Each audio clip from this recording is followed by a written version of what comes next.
We got a really big event in the crypto industry happening in about 12 hours. That's right, XRP fans. Are we going to get the pump we're waiting for? XRP price talk at the end. Along with massive amount of scams out there, over 5 billion worth. We're going to talk about them. And companies are buying more crypto, adding it to their books as store of value. Due to the graphic nature of this program, listener discretion is advised. That's right, we got a big crypto event coming tonight that you won't want to miss. I'm going to share those details with you. But before we get into the crypto news, I always share your comments. If they're hot or spicy, maybe I'll share it in the beginning of the next video. Peter Gosner says, you shouldn't compare XLM to toilet paper. At least toilet paper has a use case. Well done. And at least toilet paper had a boom during the Rona where the price pumped. When was XLM's last pump? 33 NFN says, you're missing the point regarding the IPO. The US is not going to be the biggest market soon. Ripple's part of the Davos crowd. Do you think they've been joking around about the Great Reset? I think they'll IPO in Singapore. It's the obvious choice. When people are talking about the Great Reset, I think they're forgetting that the entire world is under massive amounts of debt. It's not like the US is going to reset and everyone else is going to be like, oh, we're good, girlfriend. No, check it out. US, 35 trillion in debt. China, 14 trillion. Japan, 13. Germany, 3.3. And look what happens when you compare them to their debt to their GDP. There are some of them out there that are having some nasty debt to GDP. So Singapore, I don't think so, but I love your enthusiasm. Bitcoin's in at 56,944, while ETH is at 2344. Like I said, the majority of the market's in the green. This is good because we're bouncing up from lower lows. BNB's at 520, while Sol's at 133. XRP, are we going to get the pump we're looking for tonight? 53.7's the price. ICP gaining some momentum. And Caspa looking good as well, 16.2. So what's happening tonight? Trump and Kamala Harris are debating, and Trump's running as the crypto president. Are we going to see pumps as Trump mentions crypto? Will crypto be mentioned? I guarantee you if Trump has anything to say about it, he's going to bring it up because it's all about votes. Now, whether you're voting for Kamala or Trump, everyone's welcome on this channel. The reason I bring up voting for crypto is because this is a crypto channel, so obviously it's going to be what's on most people's minds. But you're welcome to vote for whoever you want. And we know that Trump has been pro-crypto. In fact, his family's releasing that DeFi project. Crypto community is closely following the U.S. presidential race, as for the first time, one of the candidates, Donald Trump, has pledged to support the development of the crypto industry if he wins. And I want you to think about this.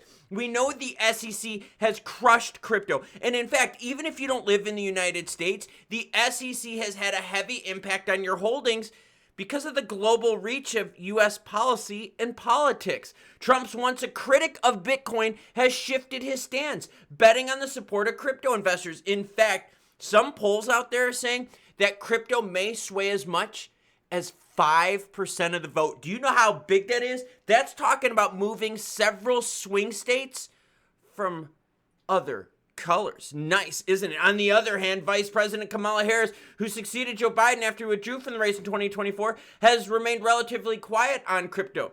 In fact, put it to you this way, Kamala is not accepting crypto donations directly. She will be accepting them, though, through a super PAC. So she's like, your money's not good enough for me because I don't want the SEC to be mad, but if I get your money by proxy, well, then it's good.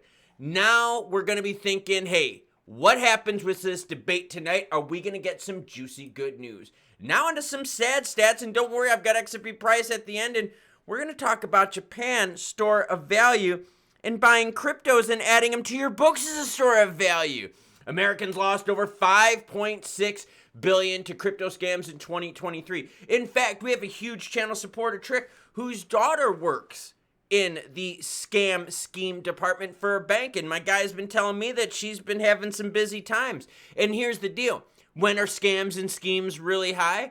When the market's moving money. Complaints filed in 2023 show that criminal actors exploited cryptocurrency in each scheme tracked by IC3. The exploitation of cryptocurrency was most pervasive in investment scams, where losses accounted for 71% or almost $4 billion. Call center fraud and government impersonation scams also contributed to 10% of it.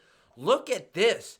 5.6 billion. Now, real quick here, who is the most targeted group regarding crypto scams? I'll give you a few seconds so you can think about the answer. Are you ready? The most affected demographic were individuals over 60 who reported the highest number of complaints. This demographic collectively lost 1.6 billion. Now, I'm going to be honest with you here. Is this the fault of crypto, or is this the fault of scammers going after certain demographics? See, what happens is the Dems try to point crypto as the bad one. Oh, nefarious dealers using crypto. Oh, naughty stuff using crypto. You could use cash to do naughty stuff too. You could get scammed out of cash too. You could get scammed over Zelle. You could get scammed over Western Union, but you know they always got to mention the crypto. And do you want to see that report? It's actually a really good one to read, but you're going to need some toilet seat time because it is over 20 pages long. And as always, any article you see in this video, along with all the other ones, will be linked in the description below.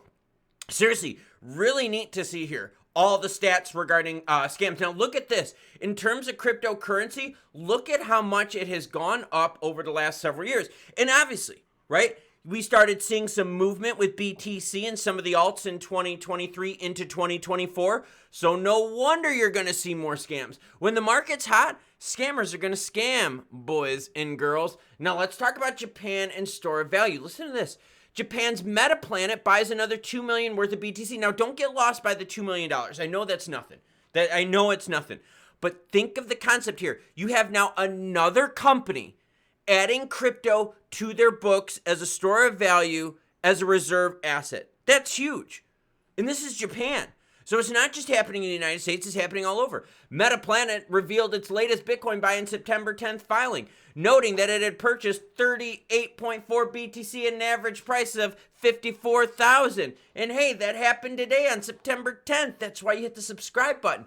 By the way, only 40% of you watching are subscribed, and you know hitting that subscribe button is free. So why don't you help a guy out and hit that old button. Hit the like button too if you like what you're watching. Per the filing, the purchase brings MetaPlanet's total Bitcoin holdings to 26.2 million. Now, I find that important because when are we going to start seeing XRP being added to that list, right? We're seeing tons of players out there globally adding BTC to their books, but when are players going to start adding alts? Now, mind you, there are some players out there that have ETH on their books as a store of value, as a reserve asset, but we're waiting to see for it to get down to those finer alts. Now, let's take a look over to XRP price action because there are some things you need to be made aware of. Of the top 10, for this year, XRP is the only one in the red, down 12%.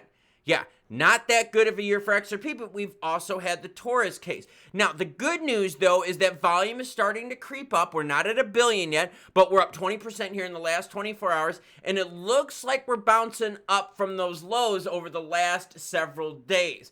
Now, when will the market get excited? Well, I've been asking you those questions, and a lot of you out there say you like to buy XRP sub 50 cents. So right now, we're in the pain zone, right? We're kind of in the undecided realm right now, right? We're kind of looking at it going, okay, 53, 54 cent XRP. I mean, it's not low enough for me to stack more, but it's certainly not high enough for me to take those profits. Now, when we switch it on over the candlesticks, you're going to see something very interesting pop out, and I'm going to switch it over to the 15-minute candlestick to show you, and that's this right here. We've been running into 54 cent resistance, but it appears that there's going to be some better news later on this week. We've got some financial reports coming out where the preliminaries are looking pretty good. Now, if you zoom out just a little bit here and look over the last several days, you can see it's all about what, everyone? It's all about the erosion of price since Torres. But we've got the crypto president candidate coming up to the mic tonight. Is he going to incite a market rally? Are voters going to be looking at this going, well, wait a minute. We got to pick Trump for reason X, Y, and Z. And the crypto community is sitting here going, yes, please pick Trump for reason X, Y, and Z so that we can get some moon action. But that's happening tonight, and I'm going to be watching those candlesticks because the market's been a little quiet, waiting for some big news to come. And remember, we've got Jerome Powell and the Fed coming in like a week or so. We've also got CPI data. If we get some juicy reports and some juicy news from the Fed, along with some good Donald Trump crypto action, we could get back up to that 60 cent mark in no time. But right now, we're looking at this going, oh, man, this is not good since the Torres action. And the worst part about it is since Torres has done the verdict, It has not looked good at all. And that's what you're seeing up on the screen right here. This pump right here is the Torres verdict action. And you can see that we have erased almost 75% of it. Right before we went live with Torres action, we were sitting right at 50 cents. And now we're sitting at 53. Now, mind you, I wanted to share with you one more thing too. It's this right here that happened on the 7th. We touched down to 50.47 and bounced up from there. So in the short term, it looks like we're going to get some support in the 50-cent north range, which I know isn't low enough for y'all to stack because y'all love lower than 50-cent XRP. But at least we're getting some floor support going into several events, which may bring really good, juicy price news. So you got more companies out there adding crypto to their books as a store of value, and I cannot be happier about it because the crypto that's been the store of value play has been the one that's been blowing the doors off of everyone. Seriously, you've been watching BTC recently here. BTC goes up 5%, the alts maybe go up like 2 or 3. BTC goes down like 2%, the alts go down about 5%. So if we get more players into the store of value action, especially into the alts, we could see some really good value plays.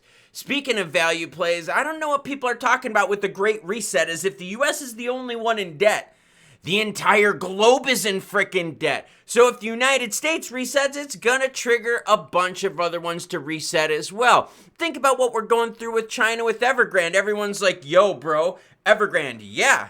Evergrande goes a little bankrupt action, and that ripple effect has effects across the entire globe. We are not an isolated market. So be very careful out there when people are trying to sell you the Great Reset theme, making it seem like no one else is in trouble when it comes to debt. Now, when it comes to price action, XRP has been right around that kind of meh zone.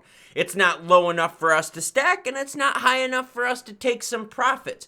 So you're going to need some news to either bring us on down, which I don't want anymore. I'd rather it be the good news. Or we're going to be waiting for news to propel us on up. You've got Trump's speech, CPI data, Jerome Powell, and the Fed. You got 3 big things coming up here in about the next week, and all eyes are going to be on crypto and risk assets. The Middle East appears to be calming down for the short term, which is good. That helps us out there as well. But debt is still massive, and that's the looming thing over the entire market right now is how can we get out of this debt? Because once you get out of this debt and rates start coming down, crypto starts going up. But I want to hear from you. What is it going to take to turn this market around? When are we going to see the alts move? I've been seeing BTC make its moves, but we've been following the alts and they just haven't been moving as much. Did we miss out on alt season, or has alt season yet to come? I want to hear from you because I've got to run and then I'm going to stretch and I'm going to read your comments while I stretch and then share them in the next video. So as always, choo-choo bitches.